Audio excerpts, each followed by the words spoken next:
আচ্ছা, আমি বলছি যে এই যে তাবিজ, সুতো এইসব দেহে ব্যবহার করা মানে রোগ ব্যথা ভালো হবে এটা ভেবে, বা নজর লাগা বা ভয় পাওয়া থেকে রক্ষা পাওয়ার জন্য যে মানে এইসব এইটা রক্ষা পাওয়া যাবে এই ভেবে, তো এটা তো শিরক।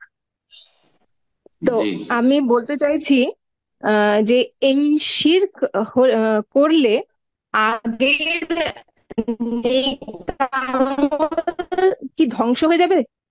আর মানে তিনটা কোয়েশ্চেন করছি, এই শিরক করলে আগে নেক আমল এই শিরক কি আগে নেক আমল ধ্বংস করবে?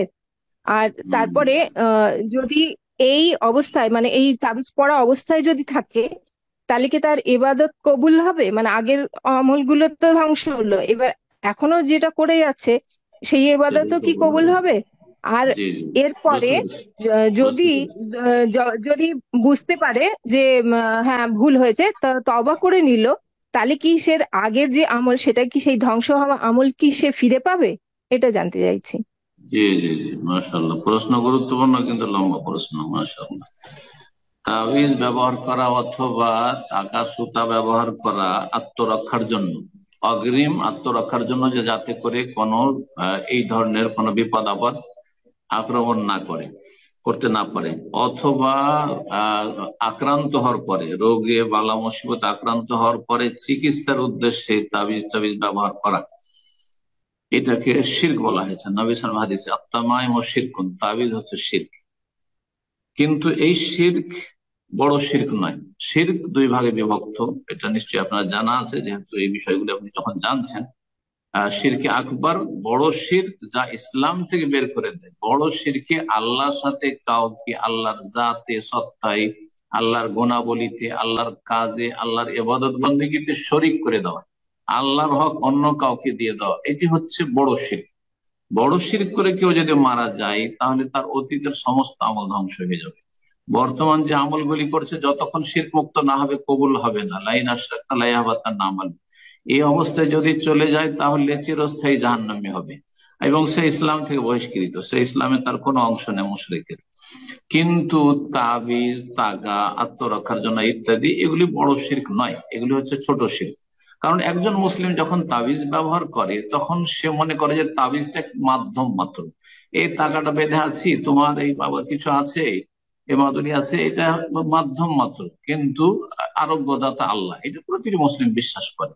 যারা এইসব শিরকি কর্মকাণ্ডে জড়িত, বেদাতে জড়িত, তারাও কিন্তু বিশ্বাস করে যে আল্লাহ ভালো করবেন, কিন্তু এগুলি ওসিলা, মাধ্যম। তাহলে এটা বড় শিরক নয়, বরং এটি হচ্ছে শিরক আসগার, ছোট শিরক। ছোট শিরক কাবিরা গুনাহ, যাতে সেটি কাবিরা গুনাহ হবে। কিন্তু আপনি যে বললেন একটা, যে তার অতীতের আমলগুলি ধ্বংস হবে না, অতীতের আমল ধ্বংস হবে না। ছোট শিরক করলে অতীতের আমল ধ্বংস হয় না। তারপর বর্তমান যে আমলগুলি করছে সেগুলি কি কবুল হবে না? সেগুলি কবুল হবে, কোনো অসুবিধা নেই, সেগুলি কবুল হবে। আশা করি বিষয়টি বুঝতে পেরেছেন।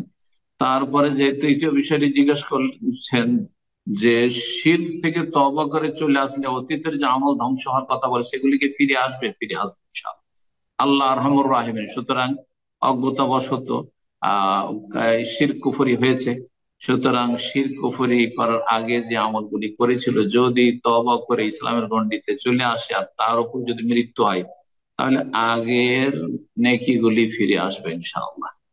আল্লাহ রাব্বুল আলামিন যেন সমস্ত রকমের শিরক থেকে বেঁচে থাকার তৌফিক দান করেন। ওলামারা বলেছেন যে কোরআন এবং হাদিসে, বা হাদিসে হাদিসে যেটাকে শিরক বলা হয়েছে, কিন্তু সেটা বড় শিরকের স্তরে পৌঁছে না। আর আরেকটি কথা শিরক আসগারে বলা হয়েছে, যেটা মাধ্যম নয় সেটাকে মাধ্যম মনে করা, যেটা উপায় নয়, কারণ নয়, সেটাকে উপায় বা কারণ মনে করা হচ্ছে শিরক আসগার বা ছোট শিরক। তো তাবিজ আরোগ্যের মাধ্যম নয়।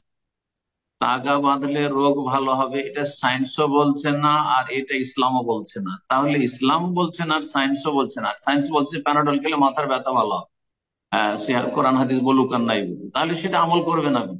কিন্তু একটা তাগা সুতা বাঁধলে, একটা তাবিজ বাঁধলে রোগ ভালো হয় বা রোগ থেকে রক্ষা পাওয়া যায়, এটা সাইন্টিফিক নয়, আর এটা ইসলামিক নয়।